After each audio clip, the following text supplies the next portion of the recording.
আল্লাহ আমার সৃষ্টিকর্তা, আল্লাহ আমার সবার কাছে প্রিয় যিনি তিনি আমার রব।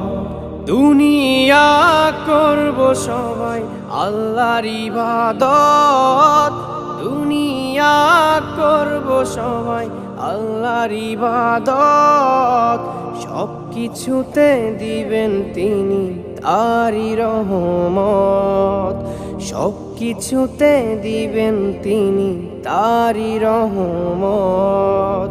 আল্লাহ আমার সৃষ্টিকর্তা, আল্লাহ আমার সবার কাছে প্রিয় যিনি তিনি আমার রব। আল্লাহ আমার সৃষ্টিকর্তা, আল্লাহ আমার সবার কাছে প্রিয় যিনি